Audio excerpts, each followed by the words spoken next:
Great. Great. So last week we talked about Illustrator. I did an Illustrator tutorial that I really hope was valuable and that helped some of you. So today we are going to be focusing on Photoshop, which has a lot of similarities, but it is also really different than Illustrator.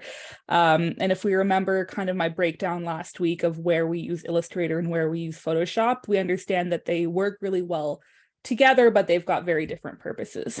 So when you're creating your perspectives or your more decorative parts of your sections, etc., that's something you should be doing on Photoshop, and I'm going to show you the principles of that today.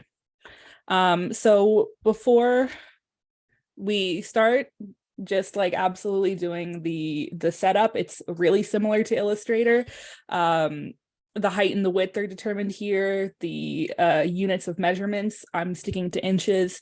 Now, the resolution is a little bit more important in Photoshop than it is in Illustrator because of the vector versus raster base, right? So I'll talk about that a little bit more. But because Photoshop is a raster-based images, it means that it's based out of a collection of pixels. So the resolution is really important when you're creating your work so that it doesn't look blurry or very pixelated when you export it.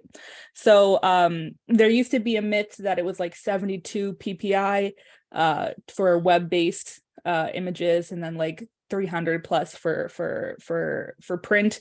But actually, it's relatively like a good rule of thumb is to have your work at 300 PPI for everything. That is, of course, different for different projects, but I would say like for you guys, for this, 300 PPI is good. That's pixels per inch. Once again, they give you different color modes. So RGB, that's good for web. And then CMYK is ideal for print. And then additionally, they give you the option to work in grayscale. Not a lot of people take them up on that offer. So I talked about it before. I'm going to talk about it again just so that we understand that a raster image is a collection of pixels. So our screens work as a collection of pixels that come together like a puzzle, and that's showing us the images in front of us. So on Photoshop, when you draw, when you paint with whatever images you import, at some point you're going to zoom in and you're going to start seeing pixels, no matter how good the resolution is. And that's because that's the building blocks. That's what it's made up of. And then on Illustrator, which you are now already familiar with, when you zoom in, you can zoom in as much as you want, and it'll always be smooth line. That's because it's not using pixels as a base. It's using math, essentially, to create vectors, to know, like, infinitely a line. That reminds me of high school math, but that was a while ago for me, but that is the foundation of vector versus raster. So the reason this gets its own slide is because it's really common. It's a really common mistake when we're working in Photoshop to not rasterize our images. So every image that you import, so you copy paste or that you place in, that's a JPEG, a PNG, a PDF, what have you, it needs to be rasterized in order for you to use it. So if you import it, it comes up with this little icon in the corner. It's an image. It's not a raster. If you want to draw on that layer, if you want to erase that layer, you would get an error box. It doesn't work. So to kind of make it a habit, you import an image, you right click that layer, you rasterize that layer, and then you can start editing it. I have been using Photoshop since I was like 13, and it's still something that I always forget to do. So it's really good to start making it a habit. So I've included here, I'm not going to go through all of them now, but I'll talk to Nadia about putting this on CourseLink if you think it's useful to look at. Kind of a list, I got this from Google, a kind of a list of all of your tools and what they do and all the different sections, just because looking at the interface of Photoshop, it can be kind of overwhelming. I've also importantly included all the different layer options that there are. So how to create a new layer, how to delete layers, and most importantly, how to use adjustment layers and layer masks. So I'm going to talk about that again in the future. This also really usefully includes the shortcuts on your keyboard in order to access those tools. So Photoshop is a great program. Obviously, I think so, but it's got like a billion different ways to do one thing. So it's really good if you're a problem solver, and it's really good if you're familiar with the software, but it can be kind of overwhelming. So I've gone through what it takes to make perspectives in Photoshop within this program. And I've kind of identified 4 areas that you should make sure that you are familiar with foundationally in order to be using Photoshop correctly and in a way that's going to benefit you and your projects. So those are going to be your selection tools, your transformation tools, your adjustment layers, and your layer masks. There's, of course, so much more to Photoshop than this, but if you can get these figured out, you're already off to a really good start. It's a good foundation. And I'll be really pleased if you get familiar with it. So your selection tools, I've gone ahead and included screenshots here.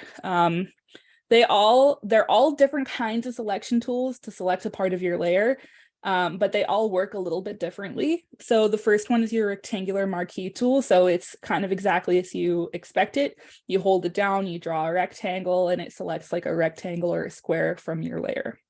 Same in that kind of cache is your elliptical marquee tool and your single row and single column marquee tool. I've never used the single row and single column. I've used the elliptical a couple of times. Out of all of them, I think that the rectangular is the most useful. Following that is your lasso tools. So there's 3, which is your standard. Then there's the polygonal lasso tool and the magnetic lasso tool. So your standard lasso tool is essentially you drawing with the mouse, and it selects every area that you touch with your drawing. It's kind of like using the paintbrush in Illustrator. It's not super exact, and if you're not working with like a graphic tablet or an iPad or something like that, you're not going to get the cleanest selections. Following that is the polygonal lasso tool. This is my favorite one. I think it's the best. It takes a little bit of time. It's kind of like using the pen tool in Illustrator. It goes point by point by point for selection. So you can zoom in and you can follow a line that way. And it creates quite crisp selections. And then finally is the magnetic lasso tool, which is similar to the lasso tool, like the standard one, except when you draw with it, it tries to clean it up by itself by sticking to edges that it sees. Once again, like it's more exact than the lasso tool, but not super exact. I always recommend the polygonal. Following that is your quick selection and your magic wand tools. So these selection tools select by color. So they're not looking at the space and at the edges, they're looking at the color of the pixel. So if I were to take my magic wand tool and click like a yellow pixel, then it's going to select all the yellow pixels around it. And then the quick selection tool works similarly, except it's got the added benefit of making it really easy for you to subtract and add to your selection. Both the magic wand tool and the quick selection tool work really well when the colors have a lot of contrast and there's really obvious sections to your picture. But if there's low contrast and everything's kind of muddled, then it's not going to do a super good job of determining what you want to select and what you don't want to select. So all of the selection tools, if you hold down Shift and then you continue selecting, you can add more to your selection. So you can select a rectangle in one part of your page, hold down Shift, select a rectangle in your bottom half of the page. That's fine. All of the selection tools, you've got the possibility of selecting inverse. So let's say I import a building and the building has a background of the sky, and I want to select just the building. I could draw around the building using any of my selection tools, and then using right click, inverse selection, I can delete everything that I haven't selected. Sometimes it's easier than selecting the sky right away. And then a really common error is that you draw on Photoshop, like you have a selection tool. Sometimes you'll accidentally select like one pixel and not realize it. And then when you try and do anything to your whole page, nothing's working. And that's because it's only working within that selection that you might not have realized that you've done. So when you're done using and manipulating whatever you wanted to do with what you've selected, right click it and hit deselect. That's going to save you some frustration. So following that is the transformation tool. So all of these I'll show you when I do my demonstration so that you can see how they work in practice. Your transformation tools, now that you've got something selected or you've selected a layer, etc., it allows you to manipulate the shape of the image. So that means making it bigger or making it smaller or skewing it or distorting it. And in order to use your transformation tools, you've got to either by using a selection, so selecting part of a layer, or by selecting an entire layer. You're going to hit Control T or Command T on your keyboard, depending on if you have a Mac or a PC. And that's going to put it into transformation mode. And from there, you can immediately scale it and rotate it. Or if you right click, you can apply additional transformations such as the distort and the perspective and the warp. I'll show you in practice in a second. This is explaining more or less what I just did, but I will show you in practice in a minute. And then adjustment layers are something that's really important. So within your layer window, which is like the most important window that you're going to have open in Photoshop, you have something called adjustment layers. So it's represented by that circle that's kind of like half black, half white. And it allows you to do a lot of kind of visual changes to your drawing. And it does this by applying essentially like a mask or a filter on top of a layer. So I could change it all to have like a red hue, for example, and it would put a filter on top of it. And then it would actually apply that filter to every layer that is beneath it. So that's great sometimes, but not what you want all the time. So there's two solutions to that. You could either merge it down, and I'll show you how that works, or you could click that icon that I've included a picture of here, and that applies it to just the layer below the adjustment layer.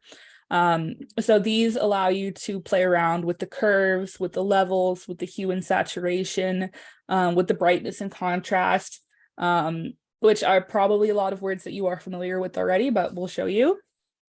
And then finally is the layer mask. The layer mask is essential. It is a tool that is found in the layers panel as well. It's right next to the adjustment layers. Looks like a white rectangle with a little black circle in the middle of it. And it allows you to choose what is visible and not visible of a layer. So it essentially works by using black and white as a basis of what is visible and what is invisible. So let's say I apply a layer mask to a layer, and that layer is like a full bleed, it covers the whole page. Then wherever on the layer mask I paint black, that part of the layer is going to disappear.